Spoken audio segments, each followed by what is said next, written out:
Ó Deus, muito obrigado. Muito obrigado que a tua grandeza, na tua glória, na imensidão que tu és, tu nos vês, ainda pequeninos em nossa fragilidade, mas somos obra das tuas mãos, a quem o Senhor ama de maneira singular, de maneira especial, a quem o Senhor se revela, de quem o Senhor, por decisão própria, se aproxima para se conectar a nós, para que nós tenhamos oportunidade de nos conectarmos a Ti. E nós oramos nessa manhã para que a Tua Palavra fale profundamente ao nosso coração e saímos daqui com uma percepção mais profunda de quem Tu és e daquilo que o Senhor deseja também fazer nas nossas vidas, na nossa história.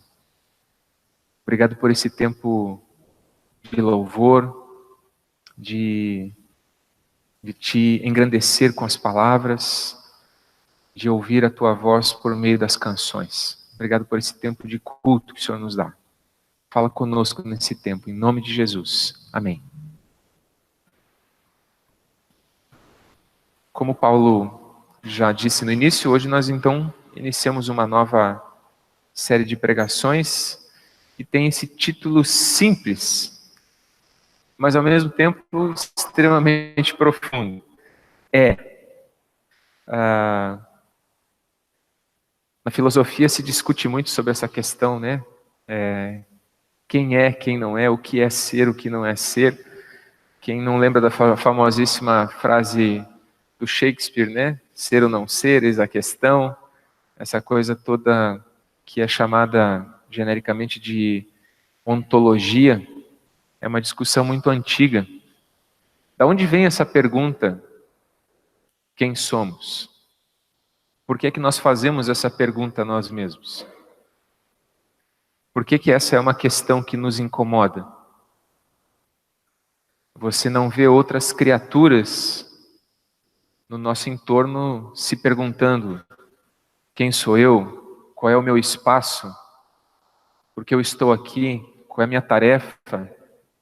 Essas perguntas são nossas, elas são próprias, elas são perguntas profundamente humanas. Mas antes de pensar em nós mesmos, antes de olhar para a nossa própria realidade, antes de pensar nessa pergunta ou nesse verbo ser, como algo que se refira a nós em primeiro lugar, nós queremos olhar isso para a realidade de Deus. É para essa reflexão que a gente está convidando você ao longo desse mês, e nós vamos fazer isso. Hoje nós vamos começar falando sobre o verbo criador, hoje dia 7. Semana que vem nós vamos falar sobre o verbo encarnado. Esse verbo se fez gente, ele habitou entre nós. Dia 21, que é domingo de Páscoa, nós vamos falar sobre o verbo vivo. E no dia 28 nós vamos falar sobre o verbo eterno. Ok? Sempre relacionando com essa questão do ser. Então hoje iniciamos com o verbo criador. E eu quero convidar a gente para refletir isso a partir dessa justificativa. Nós estamos entrando nesse mês, mais uma vez, no tempo de paixão, ressurreição de Jesus, é mês pascal, né? Nós vamos comemorar a Páscoa no dia 21 de abril. E nós celebramos como igreja o tempo final do ministério e da vida de Jesus, da vida terrena de Jesus. Então vamos falar bastante desse assunto, do significado disso, de uma outra perspectiva, a partir dessa perspectiva do ser de Deus, de quem Ele é, de quem nós somos. Mas nós também entendemos que isso é muito importante porque isso está profundamente conectado com aquilo que nós queremos ser como igreja. Nós tivemos a assembleia da comunidade na última terça-feira e nós dissemos que nós temos um mote para esse ano, nós temos um fio vermelho que quer permear as nossas reflexões ao longo de todo o ano. E esse fio vermelho é espiritualidade sadia e contagiante. Nós temos olhado para nós mesmos e nós temos entendido que nós precisamos de uma profundidade maior, de uma seriedade maior no nosso relacionamento com Deus, e logicamente não no sentido de que isso fique apenas na relação com Deus, mas que isso se desdobre na relação com as pessoas, na relação com o mundo, com a sociedade, com todas as coisas que nós fazemos. Espiritualidade sadia tem justamente a ver com uma espiritualidade que não é apenas intimista, que é apenas eu e Deus, mas que tem a ver com as suas consequências para a maneira como me relaciono com o mundo. E esse também não é apenas o mote que nós temos para o ano, esse também é um dos valores que nós temos como comunidade. Entre os valores da nossa comunidade está a espiritualidade sadia e contagiante, ok? Então, cuidado, que você pode ser contagiado ao longo do ano, certo? Você pode sofrer desse contágio em nome de Jesus, vai sofrer, ok? E para que essa espiritualidade seja de fato sadia e contagiante, a gente entende que é imprescindível compreender como Deus se revelou, como isso culmina na sexta-feira da paixão, no domingo da ressurreição, na certeza de que o reino de Deus virá em plenitude. É assim que nós vamos terminar a série no último dia do mês, falando da plenitude que vem o reino de Deus. Então vamos lá, nós vamos começar essa nossa jornada, vamos começar essa nossa reflexão lendo um dos momentos na Bíblia em que acontece uma chamada, assim chamada na teologia, de epifania. Já ouviu essa palavra? Epifania é uma palavra que quer dizer um momento em que você tem uma espécie de aparição de Deus, em que Deus se mostra de maneira inequívoca para pessoas, ok? É lógico que não é uma aparição no sentido total, até pelo que nós vamos ver aqui em seguida, a Bíblia mesma diz que ninguém jamais viu a Deus. Isso não seria impossível, certo? Mas Deus se mostra em alguns momentos para algumas pessoas ao longo de séculos no relato bíblico das Escrituras, e esse é um momento singular. Aqui nós temos uma espécie de epifania, um momento em que Deus se mostra de maneira singular a Moisés. Então, eu quero convidar você a lermos Êxodo 3, 1 a 15. Eu não vou me ater a muitos detalhes do texto, mas vamos lendo, conversando sobre ele. Versículo 1, Moisés pastoreava o rebanho de seu sogro, Jetro, que era sacerdote de Midian. Um dia levou o rebanho para o outro lado do deserto e chegou a Horebe, o monte de Deus. Ali, o anjo do Senhor, eu preciso só fazer uma rápida parada aqui, em vários textos do Antigo Testamento, você tem a aparição desse anjo do Senhor, certo? Por exemplo, no relato do anúncio do nascimento, não de Jesus, mas de Sansão, de um dos juízes do Antigo Testamento. Aparece esse anjo do Senhor, fala com os pais dele, anuncia que vai nascer um menino que vai libertar Israel, e os pais de Sansão adoram o anjo do Senhor. Ele aparece e muitas vezes, assim como é dito que o anjo do Senhor aparece, também depois ele é chamado de Senhor, sendo o próprio Deus. Então não se trata de uma aparição angelical, por exemplo, do anjo Gabriel que anunciou o nascimento de Jesus para Maria. Porque estes anjos não aceitam adoração, eles não podem ser adorados. Mas esse anjo do Senhor que aparece em vários momentos no Antigo Testamento, a gente diz, a partir do Novo Testamento, a partir da nossa compreensão da Escritura, a partir da vinda de Jesus, que ele significa aparições do próprio Jesus antes de Jesus ser Jesus, certo?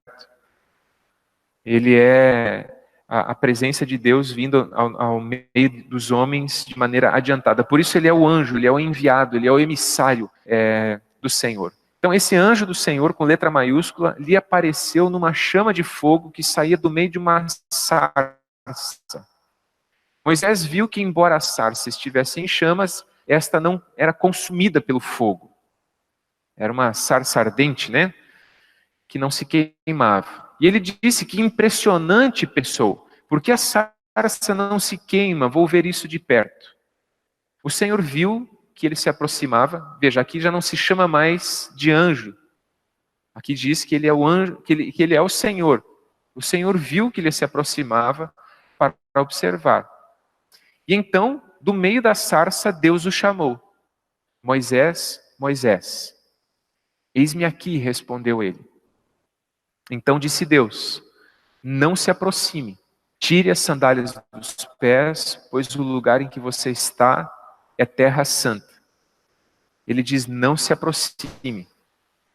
Eu fico tentado a começar a comentar o texto, mas eu não posso porque nós temos que andar aqui. Então vamos lá. Disse ainda: eu sou o Deus de seu pai, que aqui não é uma afirmação literal, porque ele vai dizer o Deus de Abraão, o Deus de Isaac, o Deus de Jacó. Então quando ele diz eu sou o Deus do teu pai, ele está querendo dizer eu sou o Deus dos teus antepassados. Porque nem Abraão, nem Isaac, nem Jacó eram pais de Moisés. Depois de Jacó veio José e eles ficaram 400 anos no Egito até serem libertados pelo próprio Moisés, portanto tem gerações aí no meio. Mas ele está dizendo, sou o Deus dos teus antepassados. Então Moisés cobriu o rosto, pois teve medo de olhar para Deus. Na grande maioria das epifanias que você tem, as pessoas podem cair no chão de pavor, elas podem ter diferentes reações, mas geralmente quando acontecem essas coisas, esses relatos no Antigo Testamento, a palavra de Deus é: não temas. Porque as pessoas ficam aterrorizadas diante desse vislumbre, desse rasgo acerca da realidade de Deus que aparece para elas. Disse o Senhor: de fato, tenho visto a opressão sobre o meu povo no Egito e também tenho escutado o seu clamor por causa dos seus feitores e sei quanto eles estão sofrendo. Por isso desci para livrá-lo das mãos dos egípcios e tirá-los daqui para uma terra boa e vasta, onde manam leite e mel, a terra dos cananeus, hititas, amorreus, ferezeus, heveus e jebuseus. Pois agora o clamor dos israelitas chegou a mim, e tenho visto como os egípcios os oprimem. Vá, pois, agora eu envio ao faraó para tirar do Egito o meu povo, os israelitas. Me chama muita atenção essa frase, daí Moisés respondeu a Deus: quem sou eu para apresentar-me ao faraó e tirar os israelitas do Egito? Perceba aqui que, naquilo que nós vamos conversar daqui para frente, Moisés sabe tão pouco de Deus, ele conhece tão pouco a Deus, que ele tem mais medo de apresentar-se diante do faraó para cumprir a ordem de Deus, do que falar com o próprio Deus.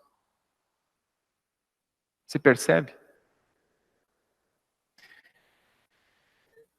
Moisés não fazia ideia do que ele estava vendo ali, do que ele estava acontecendo com ele ali. Talvez hoje nós tenhamos um pouco mais de noção do que estava acontecendo com ele, mas ele não fazia ideia. E essa pergunta demonstra o quanto ele não fazia ideia, porque ele tem medo do faraó.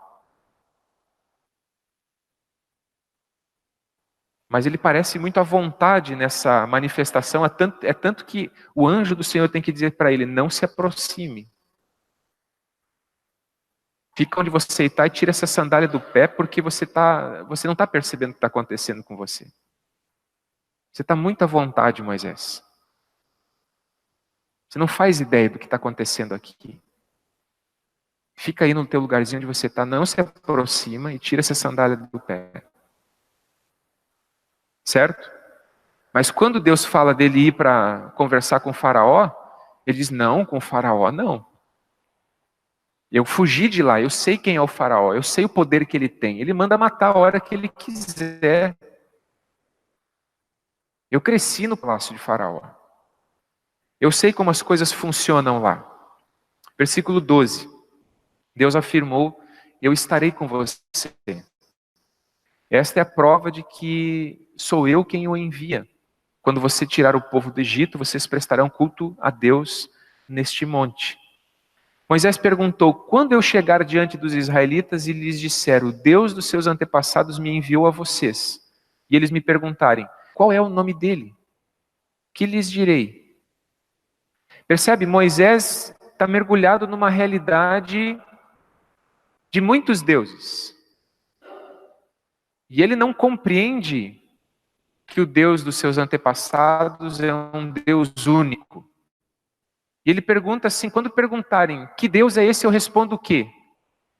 No panteão dos deuses, quem tu és? Você entende o que ele está pensando acerca de Deus? Quem tu és no meio de todos esses outros deuses sobre os quais os egípcios acreditam, os cananitas acreditam, o meu sogro Jetro é sacerdote aqui em Midian, sabe-se lá se ele era sacerdote do que ali, ou de quem? Se ele tinha consciência, não tinha consciência acerca desse Deus único. Então ele pergunta, qual é o teu nome? Tu és o Ra, tu és qual dos deuses tu és?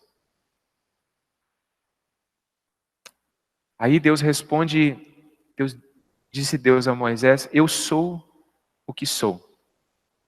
É isto que você dirá aos israelitas, eu sou, me enviou a vocês. Ele não dá um nome, ele diz, eu sou. É daqui que vem a nossa série. Ele é o eu sou.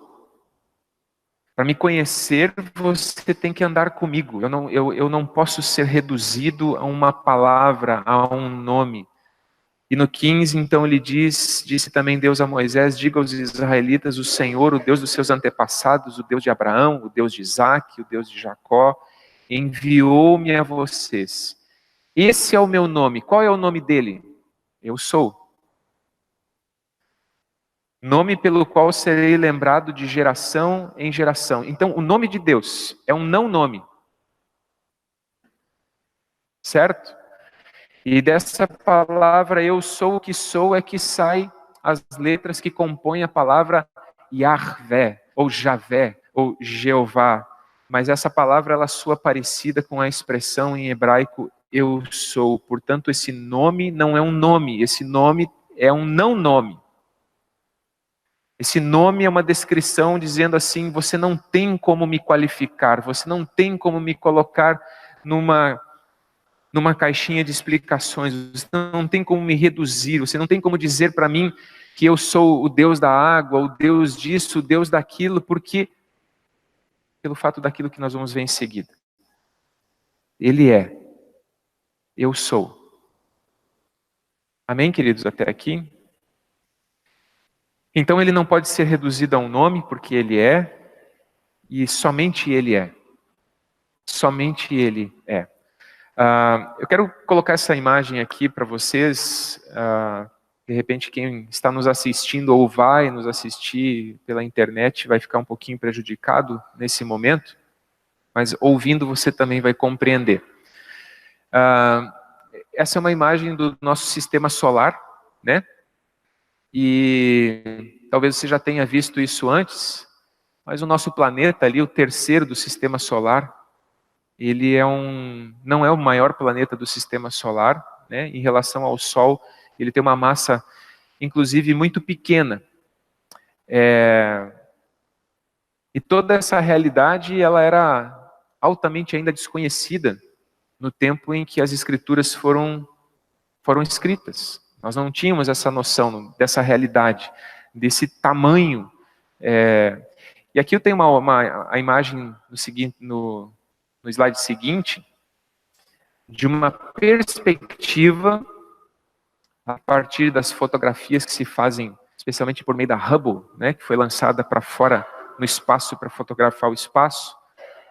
Nós até então só tínhamos telescópios aqui na Terra, mas eles captavam imagens sempre muito turvas por causa enfim, dos gases na atmosfera e assim por diante. Uma vez que conseguiu se lançar, então, um telescópio para fora da atmosfera, a gente teve condições de captar imagens fabulosas e fantásticas do espaço e perceber coisas acerca do espaço que a gente nunca pôde perceber antes. Mas essa é uma imagem, uma tentativa de ilustrar essa coisa em perspectiva, o que seria a galáxia onde nós estamos inseridos e aonde estaria o sistema solar, certo? Nós estamos perdidos ali naquele canto da galáxia e dentro da galáxia nós já somos uma espécie sei lá, grão no saco de arroz, no saco de 60 quilos. Ou talvez um grão num graneleiro de arroz. Seria mais, talvez, apropriado. Ok? Somos minúsculos dentro da própria galáxia. Mas, por essas observações, nós sabemos que existem provavelmente cerca de 2 trilhões de galáxias, como a Via Láctea, no universo observável. Contendo mais estrelas, ou seja, mais sóis, que grãos de areia no planeta Terra. Certo? No universo observável, aonde a Hubble alcança, existem mais sóis do que grãos de areia no planeta Terra. Essa informação ela pode ser meio acachapante, vocês não acham? Porque você olha para uma coisa dessas e você pensa assim, o que nós somos? O que nós somos?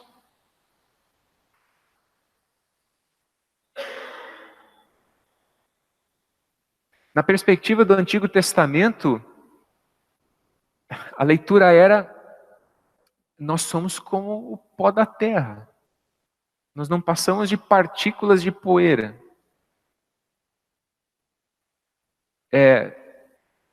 Dessa perspectiva agora, porque eles não tinham essa realidade, eles não tinham essa perspectiva, o pó ficou pequeno, né? O pó ficou pequeno. Se nós dizemos que Ele é o Criador do universo, que Deus é o Criador do universo, então nós estamos falando de alguém que nós não podemos compreender, racionalizar, explicar, discernir. Deus é maior do que as nossas explicações. Eu fico um pouco nervoso quando as pessoas começam a falar como se entendessem tudo acerca de Deus. Isso me deixa um pouco, assim, isso me passa a sensação, sabe uma vez eu vi essa história de que um cara, logo depois que saiu do seminário teológico, ele ainda estava no período de estágio probatório, ele resolveu escrever um livro. Tinha cerca de 20 anos de idade, ele começou a escrever um livro. As lições que a vida me ensinou. Era o título do livro. É muito bom começar a escrever cedo, né? É muito bom que a gente comece a desenvolver habilidade cedo. Mas a gente tem que ter um pouco de noção de realidade, né? Assim, com 20 anos, começar a escrever acerca de as lições que a vida me ensinou, me parece assim um pouco petulante. Não sei, para mim parece, não sei para vocês, né? Assim também, às vezes, quando a gente faz algumas afirmações extremamente incisivas e quando a gente tem a sensação, às vezes, em que alguns sistemas religiosos colocam Deus perfeitamente numa caixinha, encaixotam direitinho, colocam uma moldura, está tudo emoldurado, está tudo muito bem. Queridos, na minha teologia existem muitos mistérios. Você me pergunta quem é Deus, eu vou te falar sobre a Trindade, daí você vai perguntar para mim, não, mas eu não consegui compreender logicamente o que você está tentando me explicar sobre a Trindade. Eu vou dizer para você assim, mas não é para compreender logicamente, porque isso não cabe nem na minha nem na sua cabeça. Isso é um mistério e precisa continuar sendo um mistério. Porque Deus é maior do que eu e você, do que as nossas explicações acerca dele. E isso aqui que eu estou falando para você acerca da Trindade é apenas um relance acerca de uma coisa que é extremamente maior do que a nossa capacidade de compreender. Certo? Extremamente maior. Se ele é o Criador, então, de alguma forma, a gente tem que dizer que ele é um pouquinho maior do que a gente imaginava do que ele era quando os autores bíblicos escreveram acerca da sua grandeza. Para mim, o universo é uma parábola para Deus. Para mim, me parece que nós sabemos tanto de um quanto do outro. O universo é um grande mistério. Deus também, em grande medida, é um grande mistério. E para mim o universo fala sem palavras, assim como no Salmo 19, lido eu ia dizer o apóstolo Paulo, mas eu não vou colocar ele ainda nesse patamar. É que pelo irmão Paulo, né? O irmão Paulo leu aqui no início acerca do Salmo 19, falando acerca da questão da terra, que a terra criada, que o sol, ele é como um noivo que sai da sua tenda no despertar e ele faz a sua carreira ao longo do dia, logicamente numa visão do ponto de vista da cosmovisão que se tinha no tempo, naquela época. E ele diz isso tudo fala acerca de quem Deus é e fala sem palavras. Uma noite fala com outra noite, um dia fala com outro dia. Bom, isso aqui também fala. Comigo fala, às vezes eu assisto algumas coisas assim, tipo da Discovery e alguns negócios relacionados a essas pesquisas do universo e essas coisas todas. Ou então de toda a questão da formação do nosso planeta, e de repente dizendo a vida se tornou possível por causa dessa consecução de detalhes e ajustes e coisas e químicas que deram certo, mas ainda assim, em toda essa química, em todos esses ajustes, em todas essas coisas que se ordenaram, a distância da Terra do Sol, o fato de ter uma camada de ozônio, a formação do oxigênio, e todas essas coisas extremamente complexas que deram a possibilidade de que a vida existisse. E aí vem frases do tipo assim: é uma grande sorte que a gente está aqui. É uma grande sorte. Isso é uma sorte muito maior do que ganhar na loteria. Para ganhar na loteria existe um número, uma quantificação em que você pode dizer assim, para ganhar na loteria você tem que superar limites e você consegue quantificar, mas para explicar a vida na Terra, para quantificar o número de detalhes, isso daria talvez um número que nos faria viajar muito tempo no espaço. Você entende o que eu quero dizer? E daí vem frases do tipo, é uma grande sorte a vida ter surgido. Eu digo, não! Não é uma grande sorte, e você não percebe que tudo isso está falando, tudo isso fala sem palavras. E eu ouço essas coisas e eu tenho vontade de dizer aleluia e glória a Deus, como se eu estivesse ouvindo uma pregação, porque isso prega para mim. Isso me fala sobre Deus. O universo fala, sem palavras, dessa infinitude de Deus. Na perspectiva dos homens que escreveram a Bíblia, Deus era grande. Nós temos um Deus grandão. Tem uma música de crianças, né? Deus é um Deus grandão e tal. Isso é uma autorização poética. Mas, teologicamente, Deus não é grande, Ele está fora dos limites do espaço. Ele não pode ser reduzido espacialmente. Quem está preso a essa questão espacial sou eu e é você. Para Deus, tem o macrocosmos, que não cabe na nossa cabeça, porque para nós tudo tem que ter um começo e um fim, mas aonde o universo começa é onde ele termina. Então, o universo fala dessa infinitude, dessa realidade que não cabe dentro das nossas cabecinhas.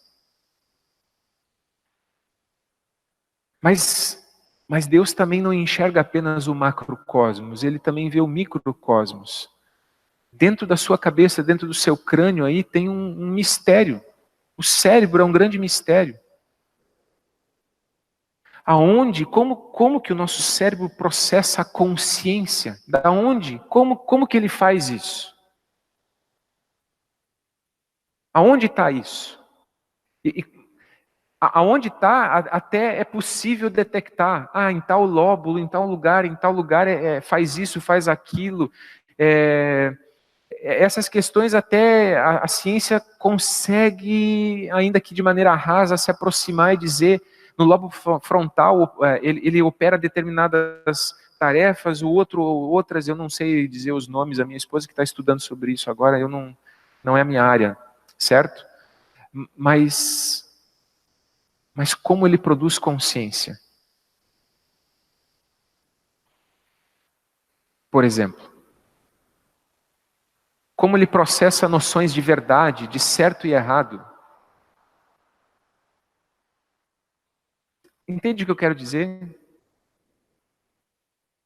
A gente pode falar de um macrocosmos desconhecido, que é um negócio fenomenal, mas a gente pode falar de microcosmos dentro de nós mesmos, dentro da nossa própria cabeça, que é um mundo completamente desconhecido, ainda inalcançado. E tudo isso fala sobre quem Deus é. Ele é, Ele é. Vou tentar aqui passar mais rápido. Deus não está apenas fora da medida espacial, mas também está fora da medida do tempo. Os cientistas dizem, e eu não vou entrar nessa questão aqui de discussão teológica, se você consegue. Algumas pessoas leem lá em Gênesis, o mundo foi feito em 6 dias, então eles dizem que é 6 dias de 24 horas e acabou, então o mundo tem 6.000 anos e ponto final, né? Amém para você que pensa assim, não vou brigar com você por causa disso, só vou me dar aqui uma autorização para pensar um pouquinho diferente. E cientificamente, o que os cientistas dizem nesse momento, porque esses dados às vezes também podem mudar, uma nova descoberta pode gerar outros tipos de dados, mas dizem que nosso planeta é uma senhora de 4,56 bilhões de anos. E de que a nossa existência como seres humanos teria apenas algumas centenas de milhares de anos, tá? Isso é na questão da tentativa de contagem do tempo, lá pelos carbonos e aquela coisa toda. Se a idade da Terra fosse reduzida ao tempo de apenas 1 ano, tente pensar nessa escala, certo? Se a idade da Terra fosse reduzida ao tempo de apenas 1 ano, os primeiros membros da nossa espécie teriam surgido somente às 7h12 da noite do dia 31 de dezembro. Ou seja, o dado de que nós, como seres humanos, estamos aqui há muito pouco tempo. Eu gostei muito de uma ilustração que, se a gente fosse comparar a idade do nosso planeta numa escala que fosse uma mulher com os braços abertos, a comparação é a seguinte, de que se ela resolvesse, então, lixar as unhas, ela tiraria fora toda a existência da humanidade no planeta hoje, certo? O ato de lixar as unhas eliminaria a nossa presença dentro do planeta. É dentro dessa escala que nós estamos inseridos. Aí, de novo, a pergunta é, gente, quem nós somos? Entende? Eu estou colocando isso de novo nessa perspectiva para dizer quem a gente é dentro desse quadro. A gente poderia fazer uma outra comparação que eu fiz esses dias no Kadosh, falando dessa coisa da relatividade do tempo. Existem seres vivos, e esse não é o que vive menos ainda, existem outros, mas tinham nomes complicados, aí eu preferi pegar então a abelha operária. Todo mundo conhece uma abelha operária. A expectativa de vida de uma abelha operária é 1 mês, de uma mosca é 15 dias a 30 dias, ok? Mas nessa perspectiva temporal da idade do nosso planeta, nós não estamos falando da idade da nossa galáxia, certo? Estamos falando da idade do nosso planeta. Dentro dessa perspectiva temporal, a gente vai dizer assim, nós como seres humanos vivemos 80 anos, numa média muito boa, porque a expectativa no Brasil eu acho que é 76, né? Ok, é isso? Para vocês que estão discutindo, nós que estamos discutindo toda essa questão da reforma previdenciária, é importante saber qual é a expectativa de vida do brasileiro, né? É em torno de 76, pelo menos foi o dado que eu li a última vez. Se já cresceu, então eu não sei, ok? Mas diante disso, queridos, diante dessa grandeza, que diferença faz 1 mês ou 80 anos? Faz diferença apenas na minha perspectiva.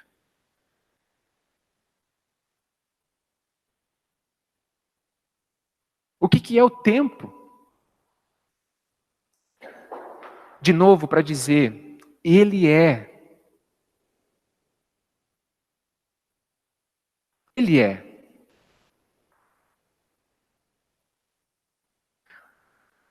Eu acredito que olhar dessa perspectiva parece nos dar um vislumbre da eternidade, de uma realidade que transcende o espaço, transcende o tempo, realidades nas quais nós estamos inequivocamente presos. As coisas para nós têm que, elas nascem, crescem, se reproduzem e morrem, elas estão dentro de um espaço, de um tempo, e é dentro desse espaço e desse tempo que nós dizemos o que é grande, o que é pequeno, o que é muito, o que é pouco.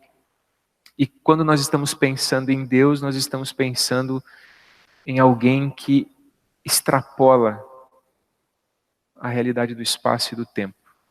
Nossa, hoje eu estou filosófico, né? Vocês vão sair daqui pensando, meu, o pastor deve estar tomando alguma coisa estranha, algum remedinho, deixou ele meio... Semana que vem a gente vai aterrissar mais, tá bom? Mas eu quero dizer, Deus é pré-existente, o que por si só não cabe na nossa lógica de a gente fazer essa afirmação de que Ele é pré-existente. Em Atos 17, 28, o apóstolo Paulo diz, pois nele vivemos, nos movemos e existimos. Como disseram alguns dos poetas de vocês, também somos descendência dele. Nós vivemos nele, nos movemos nele, existimos nele. Ou seja, quando a gente diz assim, estou de mal com Deus, você já ficou de mal com Deus? É mais ou menos como a gente dizer assim, briguei com o oxigênio, me nego a respirar.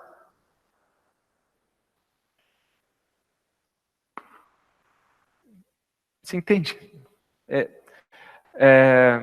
Nós vivemos nele, nós nos movemos, nós existimos nele. Ele é, nós não somos. Nós só fazemos a pergunta quem sou eu e por que eu estou aqui, porque ele nos fez imagem e semelhança dele. E porque nele nós somos alguma coisa. E nós só fazemos essa pergunta em primeiro lugar porque ela é uma qualidade que Deus nos deu por nos fazer imagem e semelhança dele, nesse sentido, mas também porque nós nos desvinculamos do Criador quando nós pecamos. E aí se instalou um vazio de significado e de sentido na nossa realidade. E por isso nós perguntamos, quem sou eu? Porque quando nós estávamos no jardim, tomando mate com o pai Gaudério, não tinha essa pergunta. Você entende? Estava claro qual era o nosso propósito, estava claro qual era o nosso objetivo. Ele nos deu a nossa tarefa, ele nos colocou nas mãos qual era o sentido para a nossa existência. E ele estava justamente nessa relação com ele e no fato de que ele nos colocou como gerente da criação aqui nessa terra. Nós vivemos nele, nos movemos e nós existimos. E a pergunta quem sou eu, ela se deriva do fato da nossa imagem e semelhança com Deus. E do fato de que nós perdemos a explicação para essa pergunta quando nós nos afastamos de Deus. No Salmo 94, também é um salmo citado pelo apóstolo Pedro, quando ele se refere à segunda vinda de Jesus, Ele diz, de fato, 1000 anos para ti são como o dia de ontem que passou, como as horas da noite. Talvez se o salmista vivesse nos dias de hoje e ele tivesse frequentado aulas de biologia, talvez ele dissesse para ti, 20 eras geológicas são como um dia. E um dia como 20 eras geológicas. Não sei.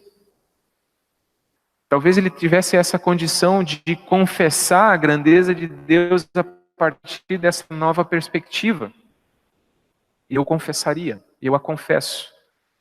E eu acho que essa nova perspectiva me dá uma noção ainda maior de quem é Deus, porque uma das formas como Deus se revela é por meio da sua criação. João 1, versículo de 1 a 3 diz, no princípio era aquele que é a palavra. Como diz na Bíblia de Almeida, ele é o verbo. Ele é o é. Ele é o é. Ele é o verbo. Quando Deus disse, haja luz. E alguns dizem, olha, quando se fala da origem do universo, que está em expansão, a ciência quer dizer isso parece ter sido uma grande explosão, que hoje nós chamamos do Big Bang, e então me parece que isso pode se conectar com essa palavra criadora de Deus, haja luz, e pá, bilhões e bilhões de megatons. Que viagem, né, gente? Desculpe, eu estou entusiasmado com essas coisas. Ele é a palavra. Ele é a origem de tudo. Ele estava com Deus, ele era o próprio Deus, é o próprio Deus. Ele estava com Deus no princípio. Princípio aqui não significa apenas ele estava lá quando tudo começou. Ele estava lá antes que tudo começasse. Ele sempre existiu. Todas as coisas foram feitas por intermédio dele, sem ele nada do que existe teria sido feito. Isso aqui é uma descrição do anjo do Senhor, que apareceu para Moisés e disse, querido, mantenha uma distância e tire essa sandalinha do pé, porque você não está tendo ideia do que está acontecendo aqui. Você não faz ideia. E não tem como fazer porque não caberia na sua cabecinha. Mas vamos fazer o seguinte, mantenha uma distância e tire a sandália do pé.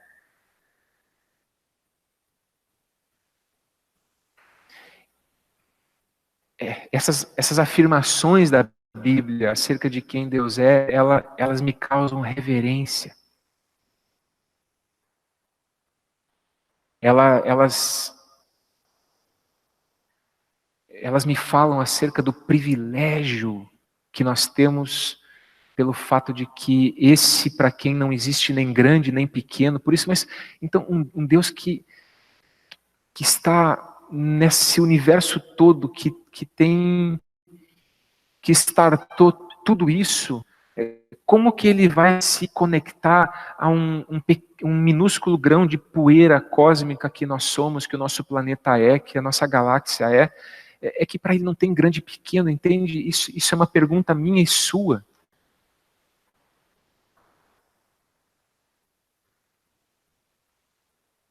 Isso é uma pergunta minha e sua. O universo está diante dos olhos dele, mas também os átomos estão diante dos olhos dele.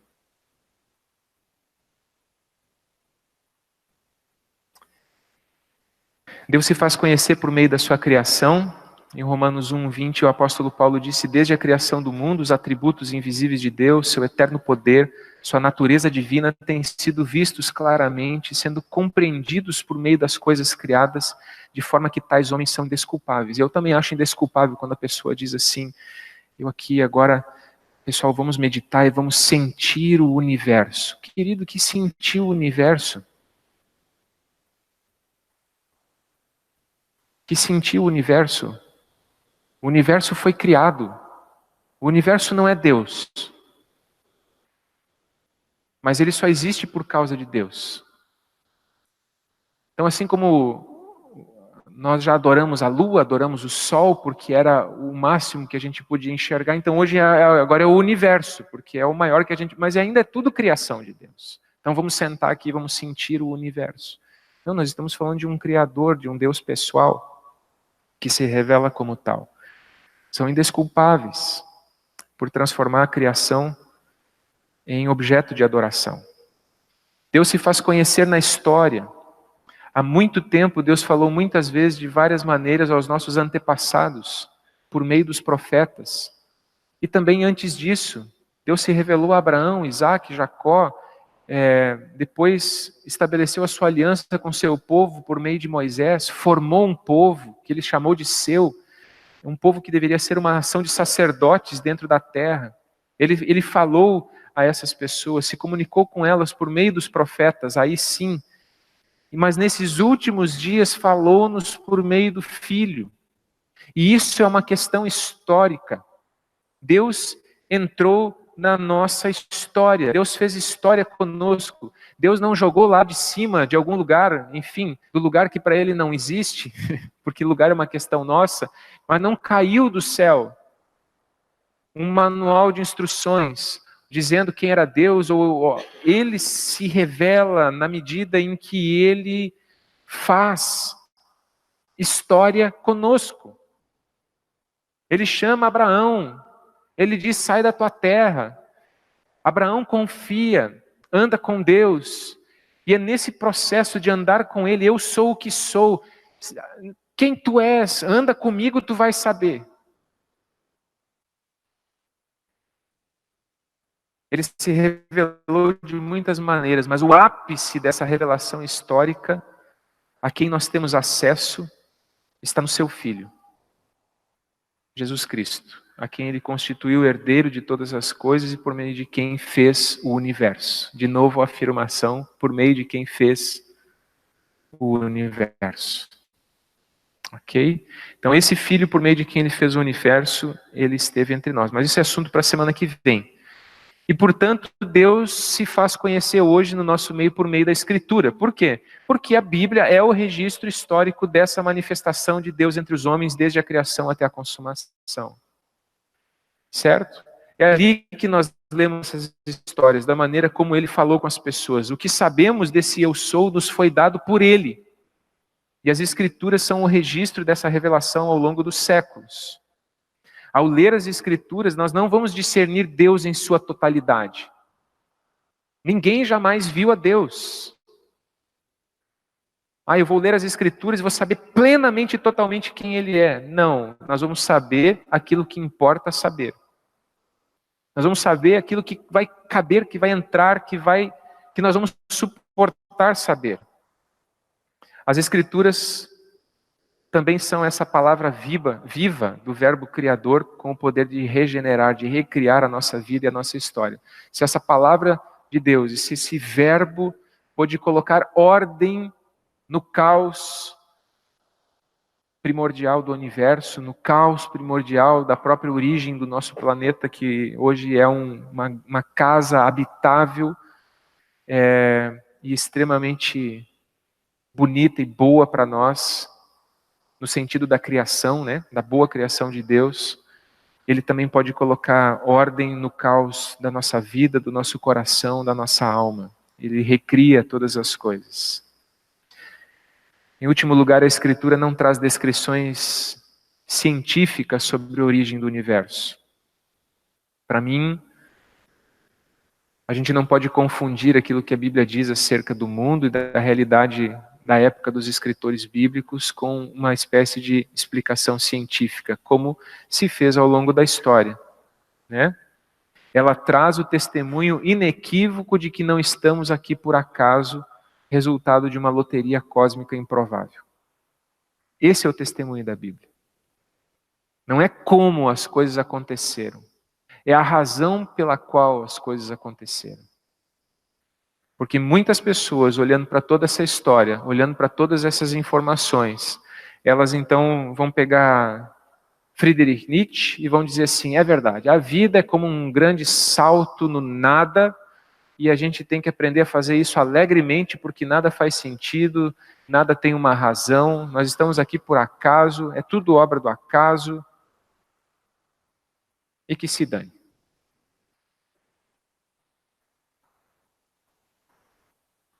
E aí a gente cai no niilismo, né? Não, a Escritura está dizendo assim, no meio dessa imensidão e dessa complexidade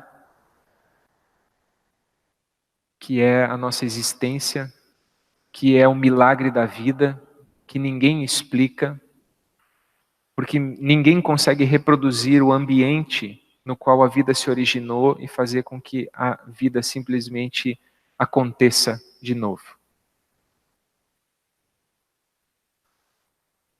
A vida é um mistério. A vida é um mistério.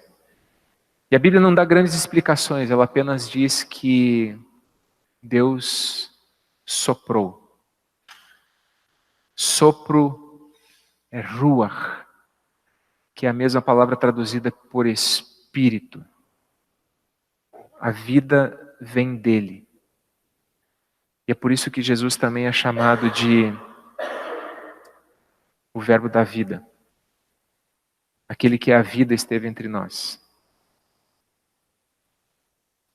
Se ele remover a mão, nós voltamos apenas a ser minerais. Entende? Nós nos movemos, existimos nele. Não há vida sem ele. Não há nada fora dele. É nesse Deus que nós acreditamos. Então a vida não é sem significado, mas o significado dela não vem de nós mesmos. Eu espero que essa mensagem tenha mudado, pelo menos um pouco, o tamanho do teu Deus. Que tenha servido de alguma forma para mudar o tamanho do teu Deus. Eu espero que Deus não caiba mais numa caixinha de sapato das suas explicações. Amém? Se eu conseguir isso, então eu alcancei meu objetivo. Por isso o Salmo 103 vai dizer, a vida do homem, nós cantamos isso, né? A vida do homem é semelhante à relva.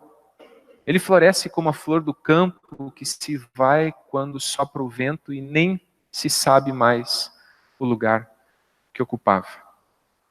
Nem se sabe mais o lugar que ocupava. E a última pergunta, nós vivemos nessa perspectiva dessa eternidade, sabendo que a nossa vida e a vida da abelha operária, na perspectiva de Deus, é praticamente a mesma coisa. Ela só muda para nós. Na nossa pequenez faz diferença 1 mês ou 80 anos. Mas na perspectiva de Deus e na perspectiva da eternidade. Mas espero que essas reflexões, elas tragam uma perspectiva acerca da grandiosidade agora relativizada, porque grande e pequeno, de novo, é um conceito nosso, mas que isso faça com que a gente entenda perfeitamente porque ele olha para Moisés assim e diz, cara, para aí, tira esse sandália do pé. Certo? E que isso nos cause uma profunda reverência, esse temor santo acerca do qual muitas vezes as escrituras falam, que a gente compreenda porque algumas pessoas ao terem essa experiência com Deus, elas dizem, eu vou morrer. Eu vou morrer. E Deus diz, não temas, calma, eu não vim aqui para matar ninguém. O que tu está vendo é extraordinário, mas ainda é só uma parcela ínfima do que de fato é. Vamos orar? Ó Deus, olhando para quem Tu és, nós nos damos conta de que só somos em Ti. O Senhor é o autor da vida. Se o Senhor recolhe a vida, nós desaparecemos. Mas em Ti nós somos, porque o Senhor nos fez para ser. Somos imagem e semelhança Tua. E nem isso nós conseguimos compreender de uma maneira plena, perfeita. Há muitos mistérios que nós confessamos, mas acerca dos quais nós fomos convencidos pelo Teu Santo Espírito, mas acerca dos quais nós não conseguimos expressar todo o seu significado e provavelmente jamais conseguiremos. Mas, Senhor, olhar para a Tua glória, para a Tua palavra que fala sem palavras por meio do que Tu criaste, nós nos assombramos com a Tua grandeza, com a Tua imensidão. Nós quase nos assustamos com isso. Ao mesmo tempo nos assombramos pelo fato do Senhor se importar com pessoas tão miúdas, pequeninas. Mas o Senhor se importa. Esse é o testemunho que nós temos ouvido, é isso que o Senhor tem demonstrado. É isso que o Senhor tem revelado, de que o Senhor se importa. Sempre se importou. Ó Deus, que nós saibamos que o significado das nossas vidas não estão nas coisas que o Senhor criou, não estão nas coisas que nós fazemos. A identidade de quem nós somos, a resposta para a pergunta quem sou eu não está em nós mesmos, não está nas coisas que o Senhor fez, nem nas coisas que nós fazemos. As respostas estão em Ti, porque fora de Ti não somos, porque Tu és. E de fato somente Tu és. Tudo mais é efêmero.